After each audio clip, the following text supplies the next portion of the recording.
Hello and welcome everyone. I'm Madan Sharma. Today also I'm going to discuss a very wonderful topic from Bachelor First Year Compulsory English. Today also we are going to discuss about education.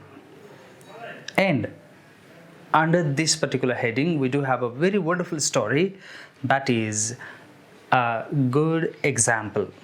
Okay, which is written by V.R. Palacio. He is a Mexican writer. Okay, मेक्सिकोको writer V.R. Palacio भन्ने मान्छेले लेखेको a good example भन्ने स्टोरीको बारेमा discuss गर्न गइरहेका छौं. This story actually is a mockery भनेको मजाक उडाउने about the educational system that is being practised in the locality. आफ्नो क्षेत्रमा भइरहेका एजुकेशनल सेक्टरमा भइरहेका जुन एउटा प्र्याक्टिसहरु थियो त्यसलाई मोकरी गर्न अथवा त्यसलाई चाहिँ सटायर हान्नका लागि this story has been return. Okay, so it directly questions about the Mexican system of education, but in fact it's not only for the Mexican system of education but for the educational sector of the entire world. How have we been teaching the children or teaching the people? Okay, so it's a very wonderful satire against such things. He evaluated the Mexican system of education and then he came into a conclusion to change that system. That system must be reformed, that system must be changed. So he gave a satire through the story. Okay, there are two major characters in the story. Okay, number one is Don Lucas, he is a teacher, and next one is Perico. Perico भनेको चाहिँ it's a pet bird of Don Lucas. Okay, Don Lucas भन्ने मान्छेको पेट bird भनेको पाल्तु एउटा चरो parrot थियो Perico. Okay, so let's go to the story now. Don Lucas was a teacher. Okay, he used to teach in a school and every day he used to go to school. He used to focus a lot for the improvement of his students. उले आफ्नो विद्यार्थीलाई चाहिँ improve गराउनका लागि उनीहरुको कन्डिसनलाई uplift गराउनका लागि उ एकदमै लागि पर्थ्यो. So that he used to go to the school regularly. Apart from that, त्यो बाहेक he had kept a bird, parrot with him, and the name of that bird is Perico. Perico नाम गरेको एउटा चरो पनि राखेको थियो उसले. Okay, he was rearing and caring of that parrot, and then he used to take parrot with him wherever he used to go. उ जता पनि जान्थ्यो उसले चाहिँ त्यो प्यारोटलाई लिएर सँगै लिएर जान्थ्यो. Okay, even while entering inside the classroom as well. Classroom भित्र जाँदाखेरि पनि अथवा क्लास भित्र जाँदाखेरि पनि he used to take the parrot with himself. उले आफैसँग राख्ने गर्दथ्यो. Okay, so what happened is one day he went to the school and then he taught his students. After that he talked to his friends and after that he returned back as well. Okay, but when he was returning back on his way उसको बाटोमा आउँदा आउँदै what happened is Perico flew away from him. Perico भन्ने जुन चरा थियो त्यो चाहिँ उबाट उडेर टाढा गयो. He called Perico a lot. उसले पेरिकोलाई बोलायो. Perico, come, let's go to home. भनेर उसले धेरै बोलायो, but Perico did not listen to him and the bird flew away.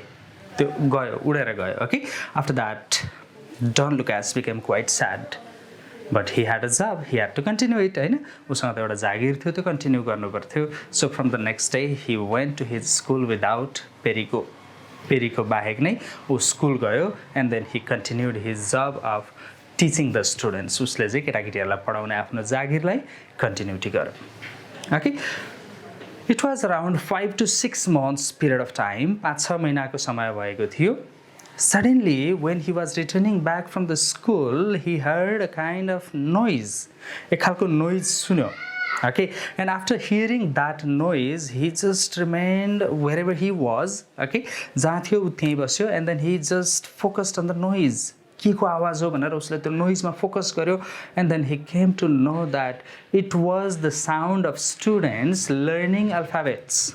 Okay, स्टुडेन्ट्सहरुले चाहिँ अल्फाबेटहरु लर्निङ गरिरहेको खालको साउन्ड आयो.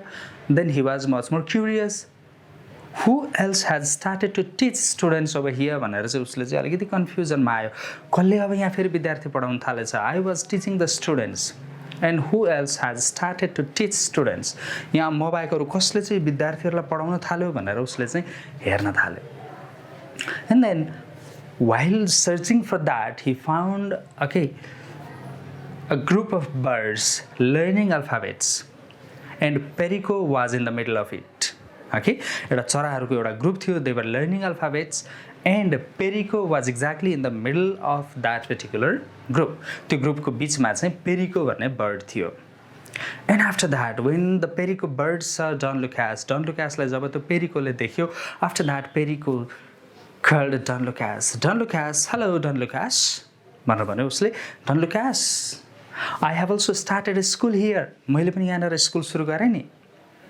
भनेर सुरु गर्यो करायो and he tried calling but the bird did not come and yes of course the friends of Perico were also chanting the alphabets that the Perico had taught and what Perico taught to the birds was taught by Don Lucas the owner of Perico Perico को टिचरले जे भनेको थियो done लुकासले त्यही कुरो चाहिँ पेरिकोले अरूलाई पनि इनहेरिट गरिरहेका थिए दिइरहेका थिए and after that he came back to the home without taking the bird with him चरो नलिकन ऊ घर आयो and the story is ended केही पनि छैन पढाउन जान्थ्यो चरो लिएर जान्थ्यो one day the bird flew away चरो उडेर गयो and after 5-6 months त्यो चराको आवाजहरू सुनिसकेपछि उसले त्यहाँ गयो उसले आफ्नो चरो पेरिको भेटायो पेरिकोलाई भेटाइसके पछाडि उसले क्वेसन आन्सर गर्यो and after that he returned back to his home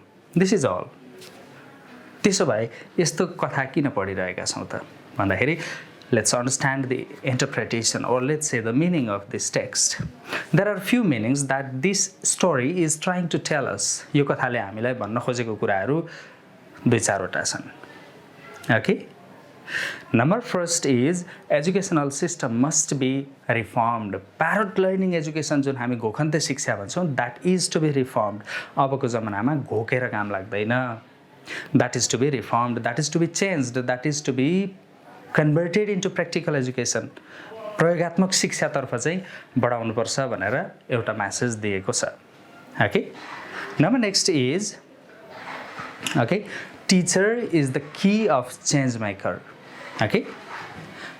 प्रयोग ल्याउनु छ परिवर्तन ल्याउनु छ भने teacher is the change and if the teacher teaches good things then that will be accepted by others as well भनेर पनि यसलाई इन्टरप्रिटेसन गर्न सकिन्छ जस्तो पेरिकोले जे सिकेको थियो त्यहाँनिर चराले त्यही कुरो चाहिँ उसले अरूलाई inherit गर्यो that's why if we teach our students good things then the students will spread the good message but if we teach students the wrong thing bad thing then they will spread the wrong information or bad information to the society or community and of course they are the change makers हैन second thing यो कुरो भन्न खोजेको छ number next is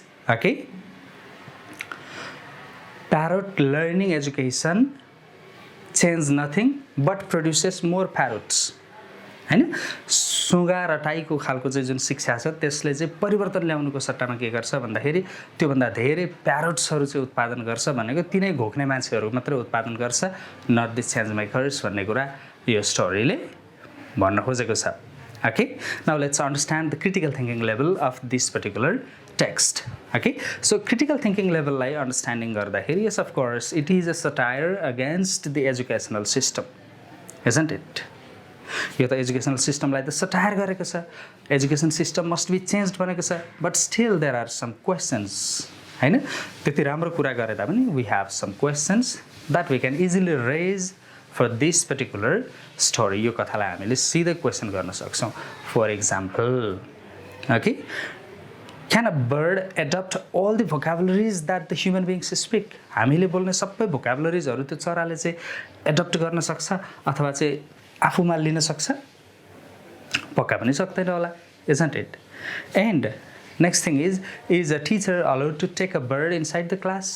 class भित्र चाहिँ चरालाई ल्याउन चाहिँ कसैले दिन्छ पर्मिसन दिएको हुन्छ दिदैनन् isn't it? Number next is can a bird remember his lord for 6 months 6 महिनासम्म उसले चाहिँ आफ्नो मालिकलाई सम्झेर बसिराख्न सक्छ isn't it? And such a trusty bird, त्यति विश्वासिलो चरा, how can it fly in a second? हैन, त्यो त्यति मजाले विश्वास गरेको थियो, उसलाई बाँध्नु पर्दैन थियो, थुन्नु पर्दैन थियो, त्यति विश्वास गरेको चरा, all of a sudden how can it fly to the jungle? Isn't it? And if it is the satire against the educational system, यदि यो शिक्षा प्रणाली माथिको चाहिँ satire हो भने, couldn't the writer choose a better and specific subject? राइटरले अलिक specific खालको चाहिँ सब्जेक्टहरू चुज गर्न सक्दैन थियो, बेटर कन्टेन्ट भेट्दैन थियो, isn't it? So we can obviously question the story in these various grounds. Okay, and now we have finally one more thing to be discussed, that is assimilation level. Okay, after reading this text, के पाउनुभयो त तपाईले, के message पाउनुभयो, अथवा do you have similar type of story that you have heard from somewhere else? कहीँबाट पाउनु भएको त्यस्तै खालको कथा छ कि?